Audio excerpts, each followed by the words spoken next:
Hola amigos, ¿qué tal? No os creáis que los reyes actuales son los únicos que han tenido doble vida. No os creáis que don Juan Carlos es el único infiel rey que ha habido en España.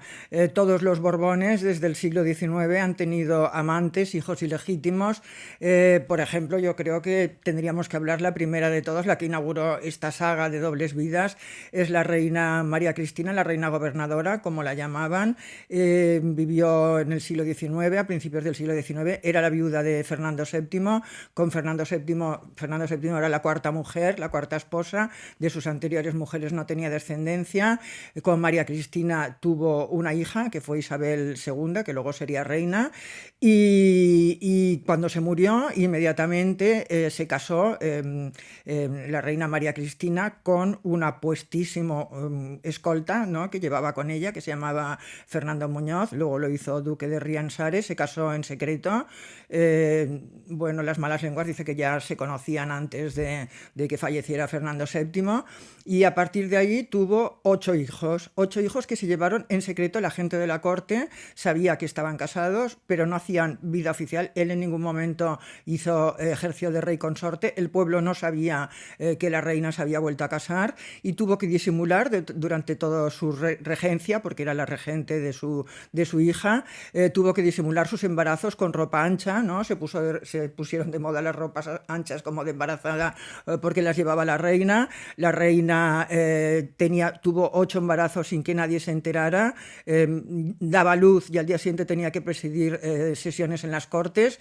O sea que tuvo una vida torturada, porque además tuvo que esconder a sus hijos. Había unos niños que corrían por el palacio que nadie sabía muy bien quiénes eran, y eran los hijos de la reina y de Muñoz. Ella tenía que dar a luz en palacio, no podía ni siquiera retirarse para poder tener estos hijos.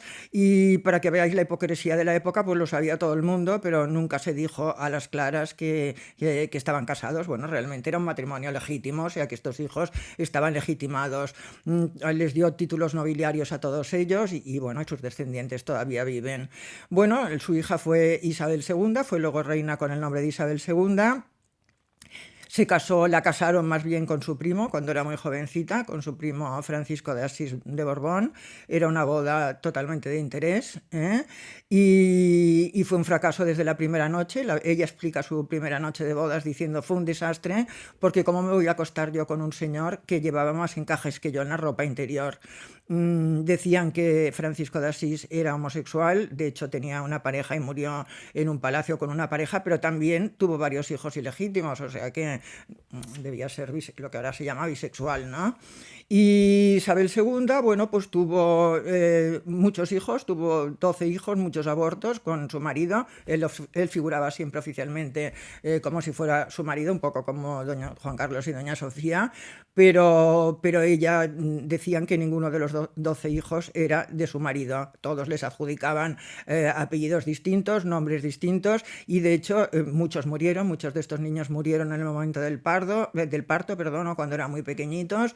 Y el varón que tenía mejor salud y que salió adelante, que luego fue rey con el nombre de Alfonso XII, decían que no era hijo de Francisco de Asís, sino de un guardaespaldas, de un escolta, como se llaman ahora, de la reina, muy guapo, que se llamaba Puigmoltó, y de hecho cuando era pequeño Alfonso XII lo llamaban el Puigmoltejo.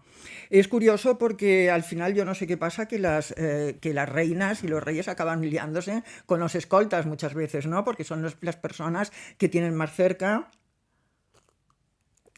Suelen ser tíos guapos, tíos fuertotes, ¿no? Luego tienen esa cosa protectora. Ellos también, claro, también admiran a esa persona a la que tienen que proteger. Se establece una relación, ¿no?, de cariño, de ternura, de instinto de protección. Y yo sé que no puedo contar varios casos en los que no, en un pasado no muy lejano, también se ha dado esta circunstancia. Bueno, pues Alfonso XII era un rey enfermizo. Era tuberculoso, innato. Dicen que los tuberculosos tienen una gran excitación sexual. No sé, yo lo he sido y la verdad es que esto no lo he notado, pero bueno, es lo que dice la leyenda. Y aunque se casó en primeras nupcias con su prima Mercedes, Mercedes se murió muy jovencita, a los 18 años, de tifus. Hay canciones, fue una tragedia horrorosa para el rey, cayó en una melancolía brutal porque estaba muy enamorado de esta prima. Este matrimonio era muy inconveniente porque Mercedes pertenecía a los Montpensier, que era una rama rival a los Borbones, pero a pesar de todo se enamoró porque se enamoró de ella, se casó con ella por eso, pero ella murió muy jovencita. Hubo canciones, aquello ¿dónde vas, Alfonso XII? ¿Dónde vas, triste de ti? Bueno, ya sabéis que canto horrible. Y se han hecho, bueno, obras de teatro, la película esa ¿Dónde vas, Alfonso XII?, protagonizada por la estupenda Paquita Rico, de la que el otro día comentábamos la anécdota esa de Encarnita, ¿no?, que se la llevó en el coche, fallecida, difunta, ¿no?, haciéndola pasar por viva. Y bueno, y Alfonso XII, pues cuando se murió Mercedes, le tuvieron que buscar otra novia, otra esposa, ¿no? Buscaron a una princesa austríaca, ¿no?, con un gran carácter, muy inteligente, hablaba muchos idiomas, era una mujer muy recta, muy disciplinada, pero bueno, desde el punto de vista amoroso no le decía nada al pobre Alfonso XII, que tuvo diferentes amores extramatrimoniales, sobre todo con una actriz de teatro llamada Elena Sanz, con la que tuvo 2 hijos. Murió muy joven, murió a los 27 años y dejó un hijo póstumo, Alfonso XIII, y durante la minoría de edad de Alfonso XIII, que fue rey desde que nació, la minoría de edad la ejerció esta señora, la reina Cristina, que había sido princesa austríaca. Lo curioso es que esta Elena Sanz, esta actriz, cuando falleció el rey, emprendió varios pleitos contra el rey. Los hijos no estaban reconocidos, llevaban el apellido de la madre, pero emprendió varios pleitos contra la viuda del rey y contra la Casa Real, intentando que la cantidad que le pasaba el rey todos los meses, que era una cantidad de 5.000 pesetas, que entonces era muchísimo dinero, continuaran pasándosela para poder bueno, educar a sus hijos como príncipes, aunque fueran ilegítimos, pero príncipes de España. Los tribunales españoles nunca le dieron la razón, entonces ella recurrió a los tribunales europeos, consiguió un acuerdo extrajudicial, y lo triste, bueno, lo trágico para la reina Cristina es que tuvo que estar ella, ¿no?, representando a su marido, sabiendo que eran hijos fuera del matrimonio, que los había tenido durante su matrimonio, y hablando del tema de los hijos ilegítimos, su nombre arrastrado por todos los tribunales europeos. Al final consiguieron un acuerdo extrajudicial que nunca se dijo, se ha especulado con grandes cantidades de dinero, y existen descendientes de estos 2 hijos que son personas conocidas de la sociedad madrileña. Bueno, pues Alfonso XIII, ¿qué os voy a contar de él? O sea, hombre más mujeriego, rey más mujeriego que Alfonso XIII, aparte de don Juan Carlos, creo que no hemos tenido nunca. Sus amantes fueron múltiples. Empezó dicen que la primera con la que tuvo una relación fue una duquesa de Alba, bueno, una duquesita de Alba. Luego tuvo múltiples amantes, entre ellas una catalana. Aquí hubo durante mucho tiempo unos almacenes muy conocidos en la calle Pelayo que se llamaban El Siglo. Bueno, pues decían que con la propietaria del Siglo, que también se casó y se ennobleció, ¿no?, que había tenido una de sus relaciones juveniles. Y al final se casó con la pobre reina Victoria Eugenia, la protagonista de mi libro Ena, del que os he hablado varias veces, y la hizo profundamente desgraciada, porque ya el primer hijo que tuvo, ya tuvo un amante era irlandesa, fue amante de la niñera de su primer hijo, perdón, fue su amante, la convirtió en su amante, era una niñera irlandesa que le había buscado incluso la madre de la reina Victoria Eugenia para que los niños aprendieran inglés desde muy pequeños, y con esta amante irlandesa tuvo un hijo que fue llevado a la inclusa, a un orfelinato, y no se supo nada más de él. Quizá ahora hay descendientes de ese hijo y no saben que en realidad tienen sangre azul, bueno, sangre azul que es roja, pero bueno, ya sabéis a lo que me refiero.